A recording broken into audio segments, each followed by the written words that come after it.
Hello नमस्कार दोस्तों, मेरा नाम आकांक्षा रानी है and welcome to my channel challenging life blogs में आप सभी का स्वागत है। और जैसा कि मैं आपको हमेशा से बताती आ रही हूँ कि मैं एक सीकेडी पेशेंट हूँ। सीकेडी क्या होता है? सबसे पहले मैं आप सभी के साथ ये चीज़ शेयर करने वाली हूँ, रिवील करने वाली हूँ। और मैं कोशिश करूँगी कि मेरे माध्यम से उन सभी पेशेंट को बहुत कुछ चीज़ें जो है हेल्प मिलेंगी। जो चीज़ उनको स्टार्टिंग में फ़ेस करना पड़ रहा है या अभी तक के जर्नी में, मेरे 6 इयर्स की जर्नी में मुझे क्या-क्या फ़ेस करना पड़ा, इस तरीके से मैं आपको जो है वो सारी चीज़ें शेयर करने वाली हूँ। और मैं कोशिश करूँगी डेली मेरी वीडियोज़ आए।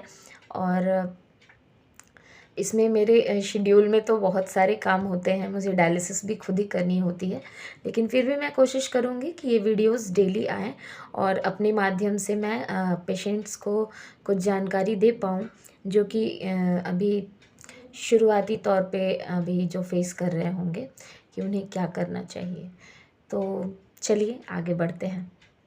हाँ, तो हम बात कर रहे थे किडनी के बारे में कि क्रोनिक किडनी डिज़ीज़ क्या है। क्रोनिक किडनी डिज़ीज़ किडनी की एक ऐसी बीमारी है जो कि कभी ठीक ना होने वाली बीमारी होती है। जैसे कि जैसे लिवर सिरोसिस हो गया, उसी तरीके से किडनी में क्रोनिक किडनी डिज़ीज़ हो गया। किडनी की जो समस्या है, वैसे तो भारत में दिन प्रतिदिन बहुत ज़्यादा बढ़ती जा रही है। और लगभग साल में 2 लाख पेशेंट्स ऐसे हैं जिनको कि ट्रीटमेंट नहीं मिल पाती।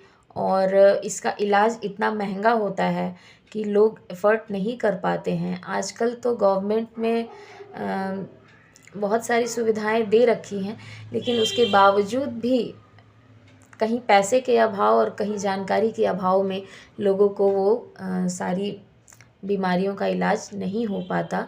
इसकी वजह से उनसे जान से हाथ धोना पड़ जाता है। और कुछ अच्छे फैमिली के लोग हैं जो कि अपने फैमिली को सपोर्ट करते हैं, लेकिन फिर भी एक ऐसा समय आता है कि पेशेंट को अपने अटेंडेंट के ऊपर बिल्कुल निर्भर होना पड़ता है। फ्रेंड्स, बिल्कुल ये मत सोचें कि हम बीमार हैं। इसका सबसे अच्छा इलाज है ट्रांसप्लांटेशन। और ट्रांसप्लांटेशन कराना ही उचित होता है, क्योंकि डायलिसिस ज़्यादा समय के लिए करना या कराना ठीक नहीं होता है। अगर करा रहे हैं, अगर आपका खान-पान अच्छा है तो ठीक है, आप अपने शरीर को मेंटेन करके रखे हैं तो बेटर है। बट इसका जो परमानेंट सॉल्यूशन है वो ट्रांसप्लांटेशन ही होता है। और लगभग भारत में 90% ट्रांसप्लांट जो होता है अब सक्सेसफुल है।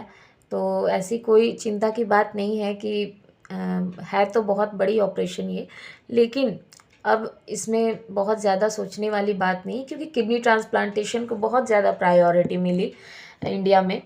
क्योंकि किडनी जो है हर इंसान के पास 2 होती है और वो एक डोनेट कर सकते हैं, लेकिन नॉलेज के अभाव में अभी भी इंडिया में बहुत कम लोग हैं जो कि डोनेशन करते हैं। और बहुत लोग तो जो है एक्सीडेंटल केस में भी किडनीज़ नहीं देते हैं, जानकारी के अभाव में, नॉलेज के अभाव में, लेकिन उन्हें किडनी डोनेट करना चाहिए। किडनी डोनेट करने से ऐसा कुछ उनका लॉस नहीं होने वाला। हाँ, थोड़ी परहेज़ ज़रूर करनी पड़ेगी, लेकिन किडनी ही 2 ऐसी पार्ट्स है जो कि हमारे शरीर में 2 है, तो उसको आप डोनेट कर सकते हैं। आपको अगर मेरी ये वीडियोज़ ऐसा लगता है कि जानकारी आपको अच्छी मिल रही है, तो अगर आप इससे रिलेट कर पा रहे हैं, अगर आप ऐसी कोई प्रॉब्लम फ़ेस कर रहे हैं, परेशानी में हैं, तो प्लीज़ आप मुझसे क्वेश्चन भी कर सकते हैं कमेंट के माध्यम से। और आप कहाँ से बात कर रहे हैं और आप अभी क्या प्रॉब्लम फ़ेस कर रहे हैं, आप इस चीज़ के बारे में मुझसे डिस्कशन भी कर सकते हैं कमेंट के माध्यम से। तो प्लीज़ ज़रूर बताएँ और शेयर करें कि क्या प्रॉब्लम हो सकती है। अगर आपको, आपके परिवार में किसी को भी अगर ये प्रॉब्लम है, तो हो सकता है मेरे माध्यम से आपको जानकारी हो और आपके माध्यम से भी किसी और को जानकारी मिले और शायद उसका कुछ भला हो। तो यही बस एक माध्यम है कि मैं एक छोटा-सा माध्यम हूँ आप सभी के लिए। अपने वीडियोज़ के माध्यम से आप सभी को बताना चाहूँगी कि आप लोग ज़रूर इस चीज़ का ध्यान दें, जो कुछ भी मैंने बताया है। अभी तक जो कुछ भी मैं फ़ेस करी हूँ 6 इयर्स में, वो मैं आप सभी से शेयर करने की कोशिश करूँगी। और धीरे-धीरे काफ़ी सारे ऐसे इम्पोर्टेंट वीडियोज़ जो हैं वो आएँगे किडनी से रिलेटेड। और कमेंट में प्लीज़ ज़रूर बताइए कि आप लोग क्या फ़ेस कर रहे हैं और क्या प्रॉब्लम्स अभी चल रही हैं, तो मैं कोशिश करूँगी इसकी सॉल्यूशन करने के लिए। Okay, thank you. बाकी तो सारे डॉक्टर्स के कंसल्ट में आप लोग रहते ही हैं, डॉक्टर तो हैं ही। फिर भी एक पेशेंट को ज़्यादा बेहतर समझ सकता है, मुझे लगता है। तो क्योंकि दोनों की फीलिंग्स ही सेम होती है। तो ऐसे हम लोग हॉस्पिटल्स में भी मिलते हैं ना, तो एक दूसरे से जितने क्वेश्चंस होते हैं, हम लोग जितनी डॉक्टर से नहीं बात कर पाते हैं, उतना पेशेंट से हम लोग पेशेंट से बात कर लेते हैं, क्योंकि उसमें सारी इंटरनली सारी बात हम लोग कर सकते हैं। तो जो भी प्रॉब्लम हम लोगों को फेस करना पड़ रहा है, तो ये सारी चीज़ें हैं। अपनी बीपी को ज़रूर मेंटेन रखें। Thank you.